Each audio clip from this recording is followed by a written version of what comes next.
In 2015, Koji Igarashi, the producer long associated with the Castlevania series, debuted a Kickstarter for Bloodstained Ritual of the Night, a spiritual successor to his previous works. It was an instant success and far exceeded its funding goal. Among its stretch goals was one for a mini prequel, now known as Bloodstained Curse of the Moon.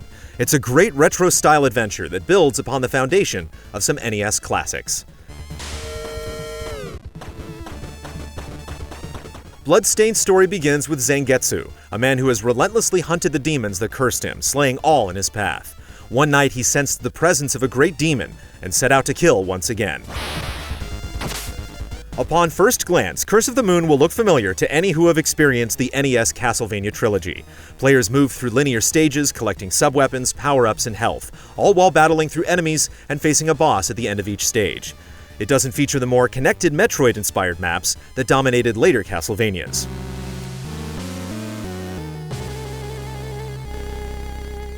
The stages themselves are distinct from one another and filled with multiple paths to explore and secrets to discover. The game begins on a train station filled with ghouls and continues after you board one of the departing trains. The third level is a dungeon overrun with sand, deadly traps, and ominous bird statues that spew sand from their beaks. Later on, you'll explore a haunted library filled with demonic books and paintings. Like in Castlevania 3, new party members can be recruited to join you on your quest, and there are areas within each level that can only be accessed by a specific character. One section requires Miriam to slide through a hole in the wall. Alfred will need to use his ice magic to destroy an enemy that blocks your path, and you'll need to use G-Bell to turn into a bat to reach an upper floor.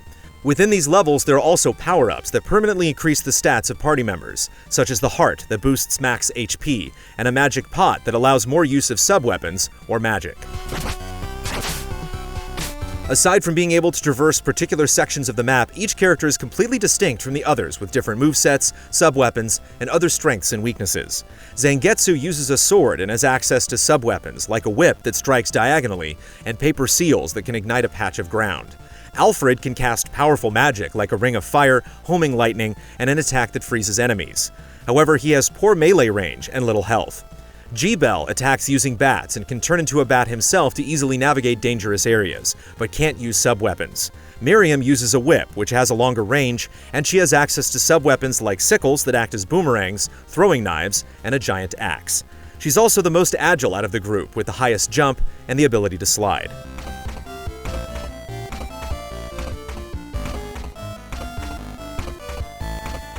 You can quickly switch between any of these characters on the fly when needed, particularly when your current character is low on health.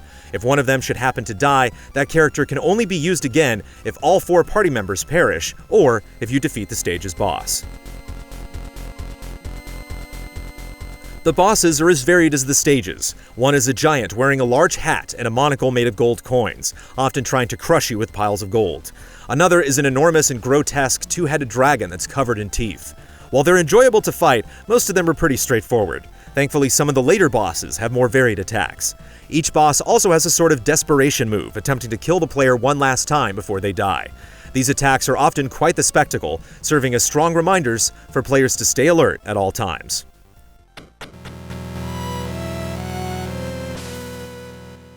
For an experienced player, the first run through Curse of the Moon will probably take around 2 hours to complete. However, there's still much to do, including Nightmare Mode, which is more difficult and makes a few changes to the campaign. There are also a few additional things you can do on each playthrough to change up the gameplay. For example, rather than recruiting the other characters into your party, you can instead opt to kill them to gain abilities for Zangetsu, such as a new air attack. There's also a boss rush mode that can be unlocked if you're looking for an extra challenge. Bloodstained Curse of the Moon captures the essence of the NES Castlevania titles wonderfully. It has great levels, tight gameplay, and extra modes that make it more than worthy of its $10 price tag. It may stick to familiar territory, but it's a great start for a new legacy.